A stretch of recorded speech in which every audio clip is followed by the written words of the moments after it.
I really like what you share about like killing the mother. Man gets into his 40s and then he finds a 20-year-old girlfriend. Like, what is your take on that? You also talk about something called connecting with your cock. How do we prevent our partner from cheating on us? Can we even pretend that him cheating on us and leaving us for a younger woman? Lorin, thank you so much for joining us. We are such big fans of your work. And in the world where there's so many spiritual teachers that we call bullshit on, you're actually one of the ones that we really look up to. So thank you so much for taking the time.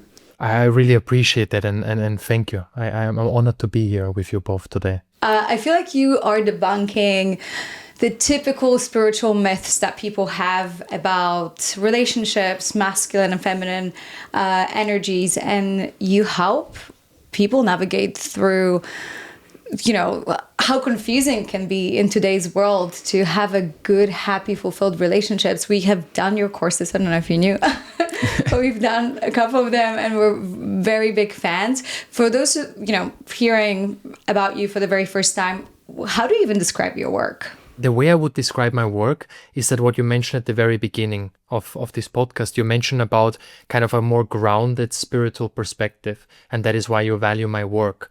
And I think that's exactly what is so important in today's world, because there can be so much spiritual bypassing. Essentially what spiritual bypassing is that we are using healing modalities or spirituality to further avoid and escape from our true core wounds. And when I say this, it sounds so obvious in that sense, and it's like, okay, but once you know about this, you won't do it. But I used to spiritually bypass, and I've helped so many people work through this. So it's something that can happen so easily. Why? Because we have these protective mechanisms inside us that lead us to unconsciously avoid to feel the real pain, the real shame, the real sadness, the real grief. The way I would describe my work, to give a really practical and clear answer, is to go to the core of that, to get past this or beneath or through these coping mechanisms and to really get to the core of where the true pain resides. And that is where true healing happens. And when I say this, it sounds like this kind of amazing and it's magical and beautiful, but it's intense, it's raw, it's fierce, it's really, really intense and honest work. And the way I would describe it is to essentially choose to face whatever we need to face to get to the true core.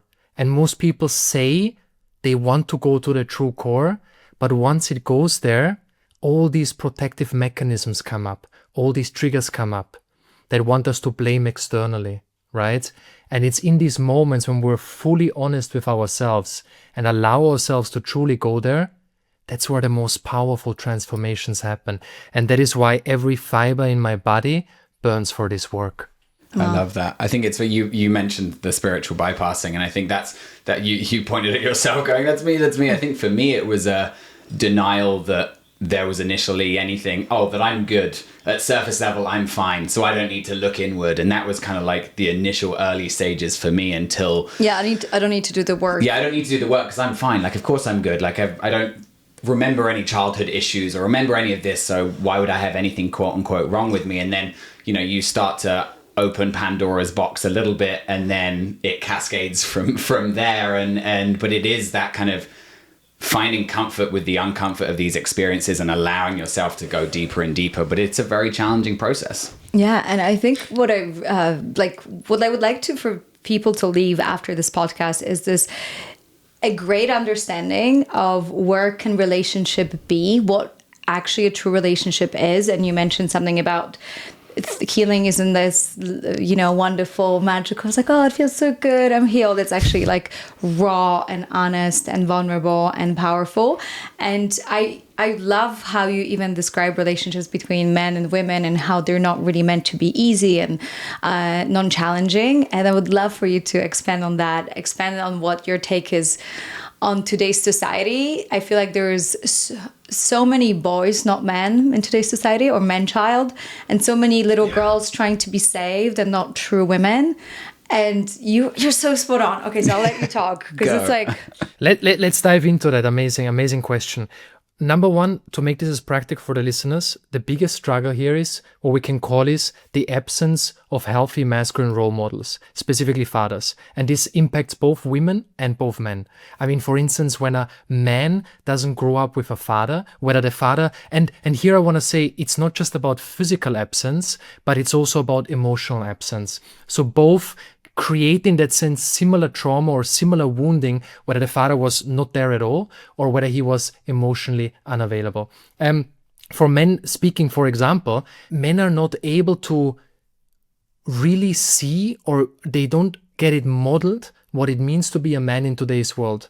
So they're left to their own vices, so to speak, devices. And essentially, what happens then is that there is a big danger for men to lose themselves in organizations that, for instance, preach very toxic values about what it means to be a man, right? These men often also experience rejection from women. And then this pain they experience about rejection from women, then, for instance, can embody itself through a hatred or a strong anger towards women. And when we look at a society where so few men had a strong masculine role model, it's no question why men struggle so much. And for women speaking, one of the main aspects here is around when a woman has never experienced a safe masculine presence, then essentially, number one, she will not feel safe with men, right? And number two, what can also happen is that she projects a sense of unrealistic level of safety onto men, which is sometimes called kind of father wounds or daddy issues. But daddy issues is a very loaded term. But what essentially happens here is that the woman expects unconsciously the man to compensate for the father she never had. And this creates what I call the impossible task. And she will then often, for instance, attract men who struggle with a strong unworthiness wound. And the man keeps trying to show up and keeps trying to almost like meet her impossible ask. I have daddy issues. and tries to meet her impossible ask ultimately. And he keeps feeling more unworthy. So you asked, what are the challenges here? The big challenge here is that men and women are affirming their core traumas in relationships. Very often for men, this is unworthiness. They have never received the words from their father, son, I'm proud of you. I love you as you are. You are enough as you are. So they're out there trying to prove themselves. Proving themselves often mean trying to get validation from women. There's a strong unworthiness. And then for women, many women did not have a healthy masculine role model as a father. They don't feel safe with men. And then each time kind of that reinforces what is called a self-reinforcement cycle. Essentially, our core wounds become again reinforced and reinforced and reinforced. And in this dynamic, it is impossible to actually experience deep intimacy. It is impossible to step into our power and really experience the connection that we desire to experience. It brought up one of your posts, actually, which I really appreciated, was the post around having a woman that challenges you versus just comforts you. Because I think, as men, like, especially when you have that wounding, you just want a woman who's going to comfort and support you and then not really challenge you. But really the way that I've grown as a man is having my wife being someone that consistently sees how I can grow and grow stronger, bigger, have a bigger vision for what I do and who I am and how I show up in my family. And sometimes I meet that with conflict. If I feel like I'm being attacked in a way, or I kind of try and protect myself, but ultimately I see that that's really been such a support for me in my growth to get out of some of that wounded space that I've been in. What you're just describing is essentially you are embodying healthy masculine energy. Because I like to say, this goes to the question before, the boyish desire is to have a woman who is easy. Easy meaning I can avoid myself. Easy meaning I can avoid my shadow. I don't have to face my shadow. I don't have to face deeper wounding. I can just basically escape and keep staying in a state of suppression. That part of the generational trauma for men is a lot around suppression, because their fathers and the fathers before were not able to process emotions. So this ultimately suppression gets passed on and passed on from generation to generation. And then it plays out by, for instance, desiring a woman who is easy, because then men don't need to face their deeper pain. And what you just described really powerfully here is, when a man shifts out of that, he enters a state of, the boy wants a woman who is easy to avoid. The man, or the awakened man within, desires a woman who loves him truthfully. What does it mean to love someone truthfully? It doesn't mean to criticize or say you need to grow all the time, but it is a perfect or a beautiful balance between challenging a man to grow, basically not letting him get away with his avoidance, with his escapism, because essentially otherwise it would get in the way of the relationship being able to go deeper and reaching the highest level of fulfillment and connection and intimacy. And at the same time, a deep state of acceptance. So loving truthfully means I accept and love you as you are, but at the same time, I'm not going to let you get away with your own BS, so to speak, because I know your true heart. I know how much more and how much deeper we could go. Love is infinite. There is always more love. There is always more depth. Wow, I love that you say that. Would you say, though, that like the quarter life crisis, this what seems to be a very stereotypical scenario where a man gets into his 40s, he's been with his partner for 10 or 15 years, had a couple of kids, and then he finds a 20-year-old girlfriend because, it feels like that's what his true desire is, or that the love expired. There is no longer connection. Like, what is your take on that? What is your take on the quarter life crisis and men just leaving women for younger women? It's an amazing question. Specifically here, what's happening, there's twofold answer. Number one is that for many men, there is a wounded relationship with the feminine, relation to the feminine to women. And there can be this wounding can lead a man to believe that younger women in that sense are more radiant, are more beautiful, and that an older woman in that sense is no longer as beautiful. Right? So there can be this eroticization of younger women. And this eroticization is very much connected to what we just talked about before, which is around easy. Because a younger woman, often, for instance, in her 20s, embodies what is called the maiden archetype. This is not necessarily her fault, but she's just generally, not all women, but generally, she might be more naive. Generally, she might be more accepting of perhaps even intolerable behavior or very hurtful behavior. Or she might be looking for a man who is going to save her, her knight in shining armor. And this will make a man feel really powerful. It will make his ego feel powerful. I love that you make the difference between like that's strokes his ego. I'm like, I'm her everything. She's so inspired by me. My wife, and my up wife until this is point, like, hasn't.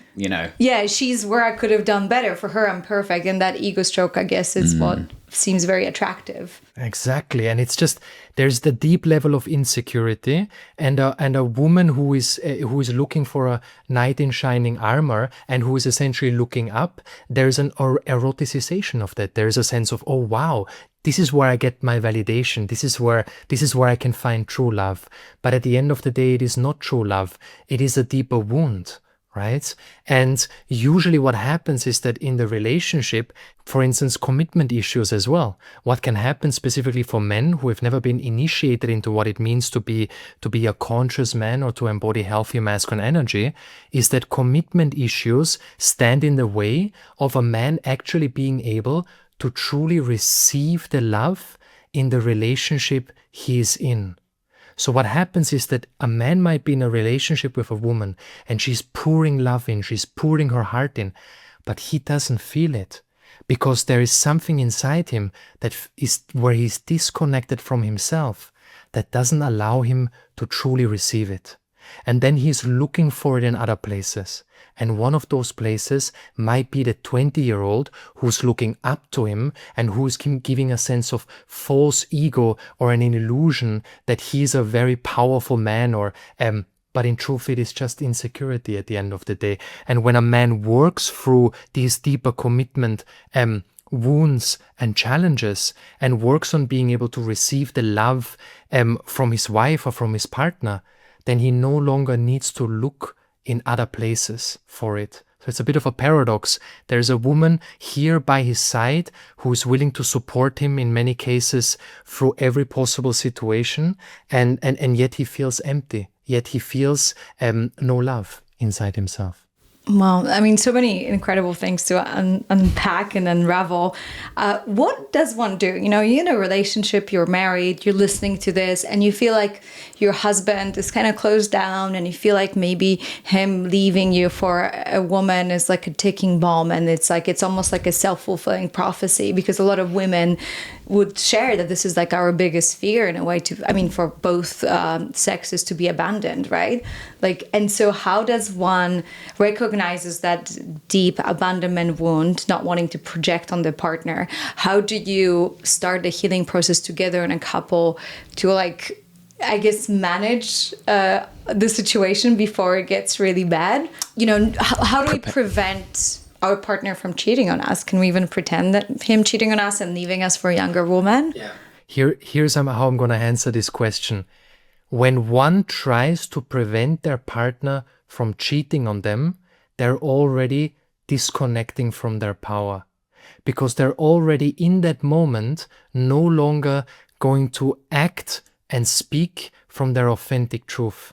In that moment, there is a narrative of control.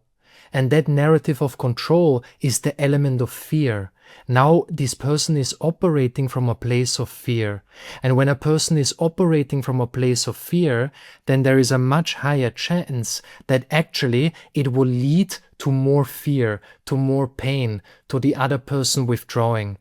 The key here is twofold. Number one, in a relationship, both must choose each other fully. Because if we don't feel fully chosen, then that is the work we need to do. Expressing that, for instance, and then both working on it. Rather than trying to prevent the other person from cheating, because that in itself would mean that we are showing up from a place of fear, rather than actually being in our true power in the relationship. And when we do the work of choosing each other fully, and choosing each other fully is not a one-time thing, right? You get married and that's it, or you get into a relationship and that's it. No, it's an ongoing thing, because essentially, if you think about it, in each moment we are revealing to the other our level of devotion and how much we are choosing them. Allow me to give you an example. If, for instance, one partner is asking for connection and the other person is withdrawing and shutting down, in that moment, they are not in their active practice of devotion and fully choosing the other person. So it's not just about cheating, it's essentially about bringing a deeper level of devotion and choosing one another into the relationship, right? And that will allow both to feel fundamentally safe at a deeper level. And then the idea is to transcend kind of fear-based narratives and dynamics and to get to a place where you trust your partner wholeheartedly. I can tell you in my heart of heart, I've got zero fear that my wife would ever do anything out of integrity in any capacity. My wife has the same trust in me.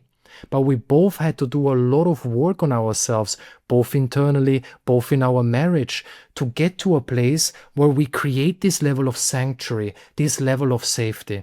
But really the key here is not to try not to be rejected, but instead work on all the dynamics that make one not feel safe, that make one not feel fully chosen and committed to. And once that is there, you've got the fundament. And from there, you're able to relate in a truly mature, conscious, and healed way. I love that. I have one more question that kind of like ties into that a little bit, as we're hopefully soon about to explore parenthood together. I have one other. You have Can one I before just that? yeah, sorry. Because I think what we were together for a few years, then we decided to break up. And one of the big reasons why we broke up is because I really wanted Jacob to do the work. And he wasn't doing the work. He kind of was, but he was doing it for me, and he was doing coaching and therapy. And it got to a point where my therapist was just like, you know that if he's doing it for you, like this will never work. So you guys can't really force it if doesn't feel like the right alignment. And for me, I was like, well, I can't go deeper in a relationship where I don't feel like you're willing to face your shadow. So we decided to break up. And you talk a lot about how to do the work, not for the partner, but for ourselves. And what brought us back together again was Jacob realizing that he's not doing all that work for me to keep me out of the fear of abandonment, but he's doing it because he wants to become the fullest, most powerful version of a man that he can be. Yeah. So that took him took me a few months of hardship and a breakup, and I mean time of self-reflection as well. I think like sometimes those hardest points allow you to really see. I saw my involvement in all of these different scenarios throughout our relationship, and then that kind of like, I guess referencing what I said before, opened a bit of Pandora's box into, hey, here's actually all the things that I can be doing for myself in this point where, you know, we broke up without the intention of coming back together. But number one question I get from women is like, what did you do to make him change? How did you get him to grow? And how did you get him to come back to you? And I'm like, I actually didn't. I just let it go. I was like, fuck it, I'm not changing him. I'm like tired. Your example that you've just given is a really, really powerful example. If you would like, I can quickly analyze it and then show to the listener why this is such a good example. Because people think that we're crazy. Like, why did you break up to get back together? Like, you're unstable emotionally. Yes. When you felt that Jacob wasn't doing the work for himself, and if he was doing the work, it more came from an abandonment wound. And in that moment, rather than trying harder, becoming his spiritual mentor, becoming his therapist, or trying to get him to change for you, which would come from the wrong place essentially, it would then come from a place of trying to please you and not from deep within. When you let go in that moment, for some people this means letting go of the relationship. For some people it just means letting go of the role that so many women play in relationships of trying to get their partner to do the work. Noble intention, but it leads to a dysfunctional dynamic.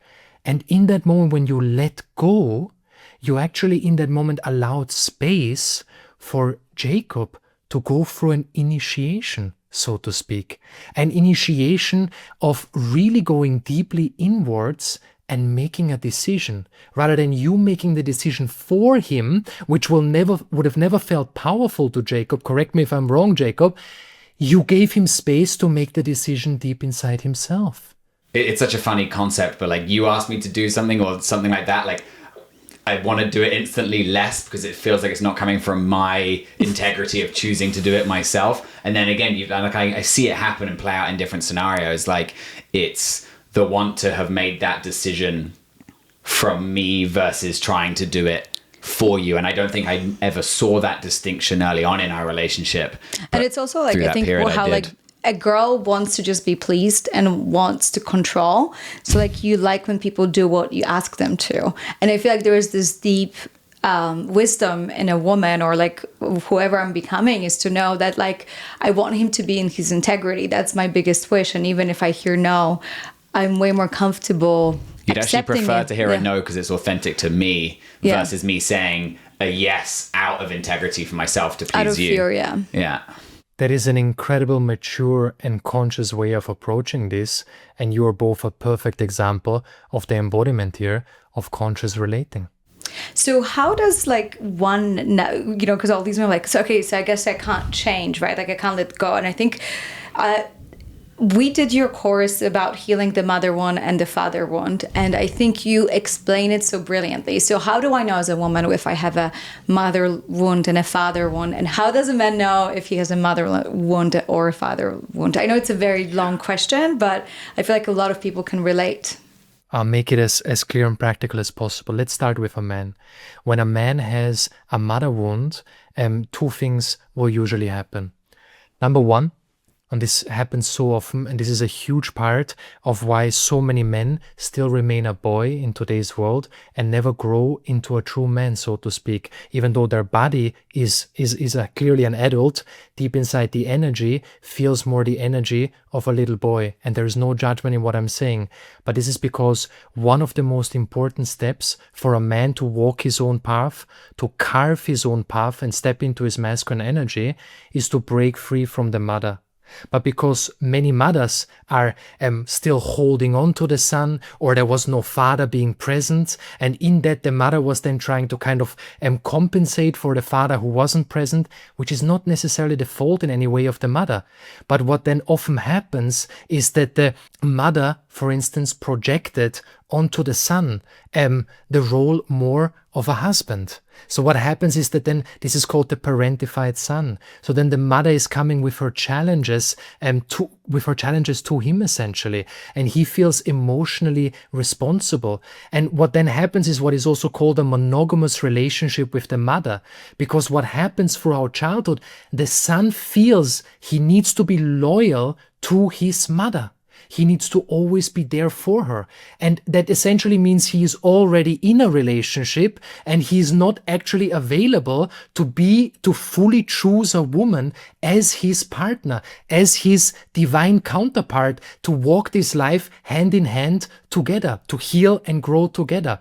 So many men are still in some way attached to their mother. And there are many reasons. Maybe the father died, or he wasn't present. Maybe the mother is a narcissist, or the mother projected onto the son that he is responsible to meet her own needs, and he feels guilt, right, when he's fully committing to another woman.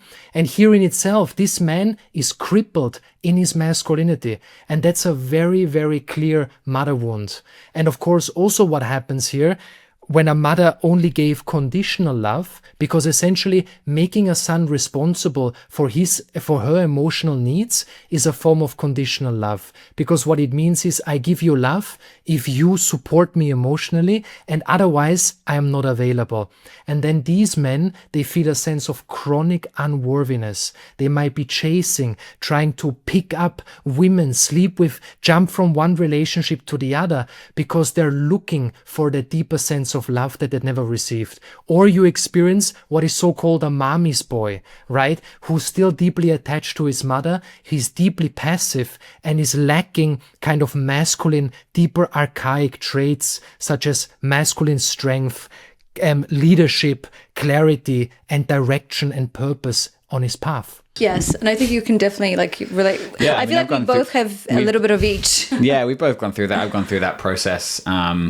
For myself, my biological dad left when I was a couple of months old, and then my non-biological dad, who came into the picture when I was a year old, has been, my dad for my entire life. And that's obviously something that initially I didn't feel like there was any kind of, me being perfect son, nothing wrong with me, hadn't realized that until more recently, and connecting with my biological father for the first time after 30 years, and, going through this whole process, understanding the relationship with my mom and the challenges that she went through. And then that was obviously kind of put onto me as well, and how much of that has had an effect on then my relationship with you, and then subsequently having to reshape the dynamic with my parents, with my mum, and I think only recently in the last year there's been really positive changes towards that. Yeah, I really like what you share about killing the mother. How does one kill their mother? Out of context, that one clip might be a little intense. But how does one kill the mother, and why would men want to kill their mother? What does that mean? What does it even mean? It comes from almost like an archaic. There's almost like an archaic saying that comes from deeper mythology, specifically about masculine archetypes here. There is the idea of slaying the father and the mother spiritually.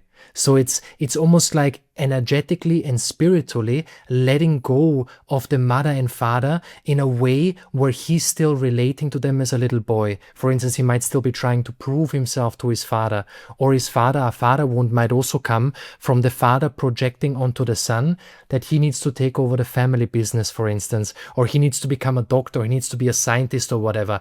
And essentially when a man slays spiritually, energetically the father and mother, he's then free and liberated to walk his path, to speak his truth, to live his truth, and to bring his unique service to the world rather than any sense of obligation or a sense of unconscious loyalty to his mother or to his father.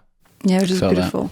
Yeah, it's definitely a process, right? Because I feel like you have to understand that, like, you have to get comfortable with disappointing your parents, and a lot of a lot of times it can mean that you can be disappointing their ego, but essentially you're not disappointing their soul. I believe every parent wants to see you in your fullest power, even though they might be saying something different because they're speaking from a place of ego or insecurities or whatnot. Yeah. But at the end of the day, like, that's a good reminder. That's like, your parents deep down and on the soul level want you to be in your power, want you to be happy, want you to live your life, and don't want you to live in a fear of their reaction or trying to please them. And in a way, it's also setting them free, because the work we do for ourselves breaks the curses of generational trauma, because our parents might have shown up from a very wounded way, not because that's what they chose. Usually people don't choose to do any of that. Deep down there is a deep sense of love for their child, but it has been passed on from their parents and sometimes even long before that. And essentially then when one slays spiritually the mother or father and liberates themselves to walk their own path, to set clear and conscious and loving boundaries, then they're also liberating the unconscious roles of family members that everyone has been playing, but as you just rightly pointed out, no one truly felt aligned or fulfilled with in any shape or form. Yeah, I mean, I noticed that with connecting to my biological father after 30 years and the positive outcomes for my entire family beyond just that connection with me and him, of setting so many people free from the wounds that they had around that and the positive change that's come from it. But it definitely didn't feel like it going through it that there was going to be any positivity that came from it. And now you look back and it's amazing that I didn't go through this process earlier. And in hindsight, I would have. You are the one who was meant to break the generational trauma. And what you did set things into motion that are beyond our understanding. Absolutely. Beautiful. In that course, like breaking the father wound and the mother wound, you also talk about something called connecting with your cock. For guys, maybe Jacob can ask that. I had a question on this, actually. Because I feel like that was like on the same topic. Yeah, I think for me, like, you talk a lot about the importance of the life force, the energy, and connecting with your cock. But I think a lot of my audience personally on social media, like, that's a very new concept for them. Or people think that means sleeping with a lot of people. Yeah, just like I would love to, like, and as you already do talk about it a lot, to explain to our audience, to my audience specifically, of men that, you know, range in ages, like, really what does that mean and how powerful is that as part of this transformation process? Yeah, amazing question. So just to clarify for all the listeners, when I say it's very powerful for a man to connect with his cock, what I'm not saying kind of a man should be led by his cock, right? Because that has a very negative and very limiting meaning, and that essentially creates more trauma and has created a lot of pain. What I mean by that is, what we need to understand is that men hold both dark and light masculine energy within. Light can be described as the energy of compassion, the energy of love, the energy of empathy. And dark could be described as more primal traits, right? It's a darker or more primal trait can be described as the need to stand up, to protect from outside threats, right? A protective energy, but also sexual energy, owning his sexual desires, owning his sexual energy, and not suppressing his own sexual energy, owning his desire to ravish his beloved. Of course, all of this in a conscious way. What we have seen in society is the expression of unconscious dark masculine energy. So men, because these things are suppressed, sexuality, anger is also big. Anger is power. When we use it to stand up for others in moments of injustice, when we use it to fiercely protect our heart's truth and our loved ones. But anger suppressed becomes aggression, becomes projection, becomes something that is damaging and extremely unsafe for others around. Sexuality that is suppressed is not something that is healing. It now becomes something that is perhaps secretive. And the idea here is to create a new relationship for a man with his cock, and in a better language, with his dark and more primal masculine energy. And to put it all into one sentence, for a man to harness his primal masculine archaic traits in a conscious way, in a way that allows him to serve the world deeper, to protect those in need, to show up fully, both for himself, to lead himself, and to show up fully for all those around him and all those who need him. Wow, that's so beautiful. And I think a lot of times we women parentify our men, right? Like treat them like little boys, or just it goes from one extreme to another, where either men completely abuse their sexual power and use it to abuse women, or we often shame men for having that sexual drive, right? And we feel like it's wrong or it's bad, or that it's superficial. And I think biggest part of our growth has been owning our shadow, right? Without that, it doesn't seem like there is much you can deepen the relationship with if you're staying on the heavy non-shadow part. I guess my follow-up kind of thought from that was, as we go into parenthood, and that's the next step for us in our relationship, like you hear a lot about couples losing their intimacy and disconnecting during that time. Like, what would be your advice as we plan to go through that, and how would we maintain what we have now as we go into this next stage of life together? Or maybe just like even to go deeper of what you consider is awakened intimacy and sex, and how different it is than the regular like fucking that most people have, that's ego-based. That's separate to parenthood. And then how that, like, how can you take that into parenthood? 6 questions whenever you're ready. Well, I guess it's just like, what's the baseline, which is like, what are we actually talking about? What do we mean when we say sex or maintaining intimacy. Sex? What do you even, because people think intimacy essentially is just being naked in front of each other. You said something really important there, and I'm going to tie that into the other questions. You mentioned about men expressing their sexual energy, and this then potentially being shamed upon. The challenge here is that both women and men have experienced a lot of wounding around sex and around intimacy. So for instance, if women have experienced very challenging or in a way unsafe encounters, which unfortunately so many women have experienced around sex and intimacy, then what's going to happen is that a man's sexual drive can feel like a threat to her nervous system. So what then can happen is that she's trying to protect herself, or she's pushing him away, which is actually self-protection. But the way he perceives it is that somehow there is something wrong with his sexual drive. So it creates a dynamic that is extremely challenging for both to work through. And you both asked, what is awakened sex? What is awakened intimacy? Before we even talk about sex, it is the ability to be able to not just communicate about this, but to be able to work through these deeper core wounds that are being activated. So for instance, a woman might say in these moments, hey, I just want you to know that I'm struggling with this from the past, and I love when you desire me. That can cause a deep sense of relief for a man, because he feels that he's not being shamed for his sexual energy. Or a man, for instance, can, in order to make a woman feel much more safe in the bedroom, he can say, for instance, to her that he is afraid of not being able to please her in the bedroom, that he feels unworthy. Being able to have this level of communication, to have this level of vulnerability, really opens the door for intimacy that is awakened, for intimacy that is conscious, because the first step is to entangle all the limiting stories, all the wounding, and all the trauma we have experienced. Because what is sex?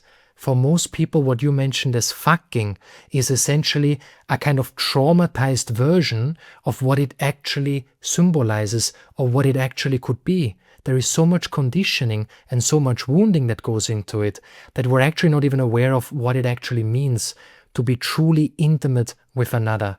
So the first step is to look at, okay, what unconscious dynamics are we playing out? Right? For instance, the woman carrying trauma or wounding from the past, or the man feeling ashamed of his sexual energy, or a man not checking in with a woman's heart, right? A man might be playing out a script of just kind of barging in there like a bulldozer and not checking in with where is she emotionally? Where is her heart? Is she actually open to receive this right now? Does she feel safe, right? And just in that moment, as a man slows down, grounds himself, becomes present, and checks in with her, not by necessarily asking, but just feeling her, he is able to, in that moment, create a much deeper container of safety. And that's really where awakened and conscious intimacy naturally starts to happen, because we're entangling all this fear-based, unconscious programming and conditioning, and now we truly get to experience the sacredness of intimacy.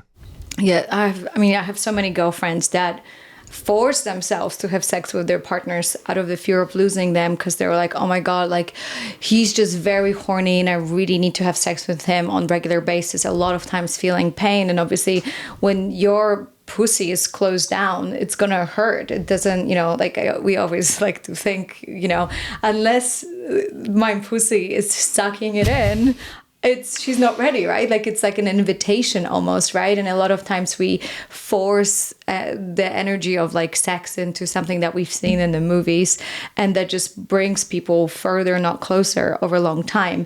And I'm just curious, obviously we don't have kids, so we don't know what's going to happen, but like do you think that if someone learns how to have conscious sex, is that something that they can continue after having kids, or it's equally as hard? I think it all comes down to the level of devotion that you have for one another. And when you both are fully devoted to prioritizing your connection and to prioritizing your intimacy and your growth, right, then there is always a way. Does that mean to, specifically at the beginning, of course, when you have a child, that you might not always be able to? Absolutely.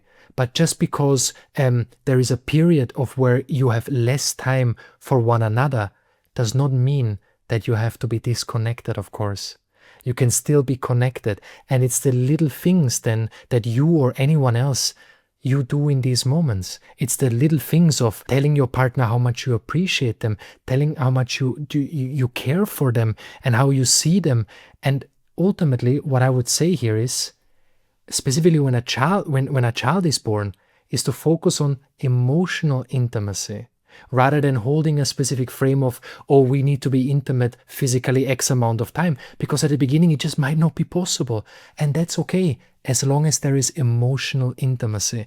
But if there is no emotional intimacy, which means if there is no connection, then it's going to feel much, much harder. And before you mentioned something, you said about many friends of yours who feel they're obliged to offer their body to their partner. This is part of the conditioning and generational trauma that unfortunately so many women carry and have experienced, right? And in this moment, it's like I have to give my body to a man, even though I don't feel like it. And what happens is that at a deeper level, even though this might sound a bit strong, my language, but at a deeper level, as you mentioned, if there is no openness down there, it feels like a violation at a subtle or at a certain level. And then what's going to happen? She is going to start no longer respecting him and seeing him as a source of safety, as a strong man who is actually, she no longer sees him in the same way, right? Because she feels suffocated that she can't speak her truth. And then eventually problems down there can happen. I've seen this many, many times, right? There is such a connection between our emotional challenges and our physical problems that we experience or challenges that we experience. So this is a really, really important thing. Just men need to learn to check in with a woman. Is she truly ready to receive me right now? And if not, then I'm going to slow down and give her all the space she needs rather than putting pressure on her. And then eventually what happens, the paradox is she is much more likely to going to be open to receive him. And for women, of course, to do the work, to speak their truth, to no longer in these moments be in a state of freeze and feel suffocated, right? Because eventually what will happen is resentment will start to build and they will no longer be able to see their man as a true man in that sense. In our relationship, a lot in my masculine, and sometimes Jacob wants to initiate sex and I'm not ready.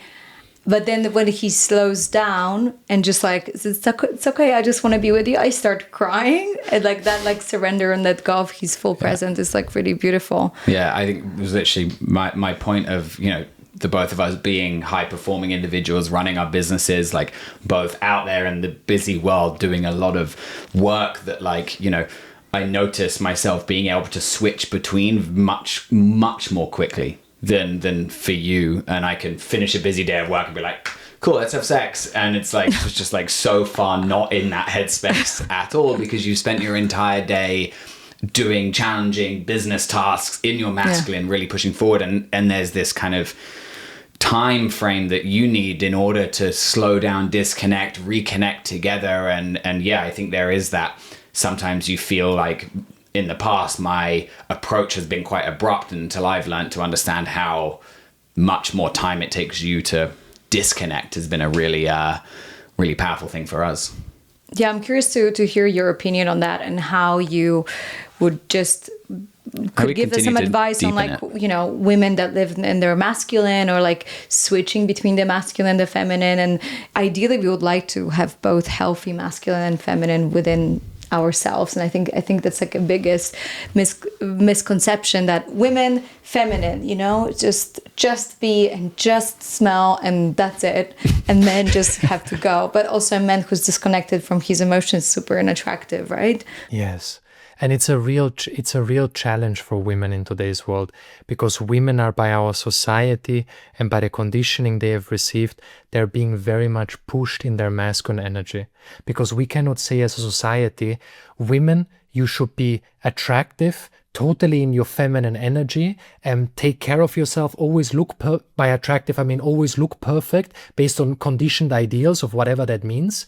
And also you should at all times be in your feminine, be soft, be elegant, be sensual, and that's who you essentially have to be. And by the way, also build a business, make money, create structure, and do all these other things which are often we could describe as more masculine tasks. This is a task that is simply impossible. So the conditioning women receive is that they're being asked to be everything at the same time. And no person can be everything at the same time. And then we ask ourselves, why do women experience so many, for instance, chronic illnesses? I'm not saying this is the only reason, but women are essentially being pushed into a role that they can never fulfill. And when someone cannot fulfill their role, it's like having an endless to-do list that's never ending, and there is never a sense of relief. So having said that, we have to be practical. This will mean that women have to adopt or be more, to a certain degree, they will have to be in their masculine energy, right? So there needs to be an acceptance of that, right? Also for us men, to have grace for that, right? And to, instead of saying, hey, you're in your masculine energy right now, if we actually really powerfully become present, are assertive, are decisive, are rooted in our power, then by nature, there's a much higher chance that we're going to inspire her to drop more into her feminine energy, right? And of course, there also needs to be an openness from women. So women, of course, I mean, a man cannot make, through how he shows up, just make a woman be in her feminine energy, right? There also needs to openness from her. But the reason why I'm going into so many nuances here is because it is challenging in today's world, and it is definitely not easy for women. And I think embodying your divine feminine energy is not about trying to be this perfectly always in your feminine. It's more about finding your way back into love and back into your heart whenever you start to feel disconnected from that. Wow, that's so beautiful. I love it. That answered my question. Cool. Just to like wrap things up, we are exploring what it means to be uncool. And it's actually one of the concepts that we're thinking of renaming the podcast to Uncool, because what we realized that in this attempt to seem cool to everyone around us in the society and social media, we often abandon ourselves and who we are. And we realized what brings us the closest in a relationship is letting go of this idea of what cool is and exploring uncoolness and authenticity. To the point that 2 days ago, we were one of 4 couples that entered into our friend's dance competition for their birthday and did a totally ridiculous dance, completely out of our comfort zone, because that's what brought us together, even though objectively it could be seen as incredibly uncool. Which brings us on to a question that we're wanting to ask our guests is, when is the last time you truly felt uncool? And what's your relationship with what's coolness? your relationship with that? Yeah, it's an interesting question. It's a powerful question because there is a depth to that question. I felt really uncool the moment in my life where I chose to essentially turn away from all the role models I had back then when it was the beginning of my awakening, and started to carve my own path about what it means to be a healthy, integrated and embodied man. Because back then there was no one, I didn't have a following, I wasn't doing the work that I'm doing that I'm doing now, right? And of course now people are experiencing incredible transformations in my containers, which I'm deeply, deeply grateful and honored by to witness that. But back then, no one patted on my back and said, wow, Lorin, how amazing you're walking this path. There were years of deep loneliness, deep pain, me feeling very lonely, feeling very alone. And to be quite frank, I didn't know where I was going. I didn't know where this would eventually lead to.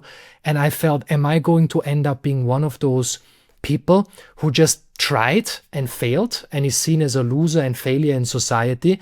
That's as low as it got. But I had to get to this level to essentially carve my own path. And now we're entering a kind of more society where it's becoming cool to be a man of integrity, to honor women, right? Which is absolutely amazing.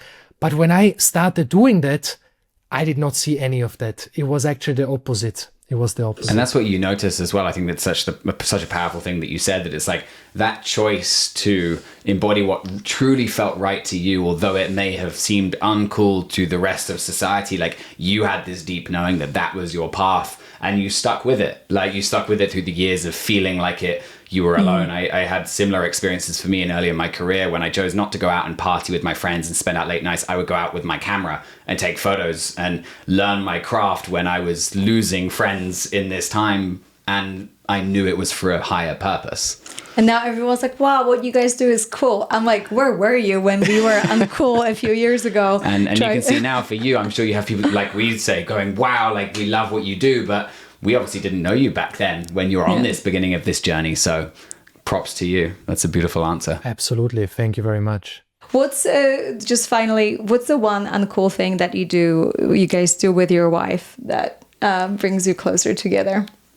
I've got quite a goofy and playful side to me. So of course I'm holding a lot of space for people. I'm leading big containers, and there is a lot of stake also with the people I work. So every minute matters a lot, and there's a huge responsibility that I have essentially, because I'm being asked to guide people with their innermost and deepest challenges and wounding. And that's a very kind of delicate there's a lot of vulnerability, fragility, triggers. There's a lot coming up, right? So because I do this work, it's also important for me to embody a little bit, right? Because after a long day of holding a lot of space, sometimes the uncool I think I do is I get a bit goofy, or I feel a bit playful, and I say things, and people don't normally get to see that side of me, but my wife absolutely loves it. She loves my humor, and it's something that I would be seen as uncool if someone would take a video of it, but it actually creates a very, very strong connection for me and my wife.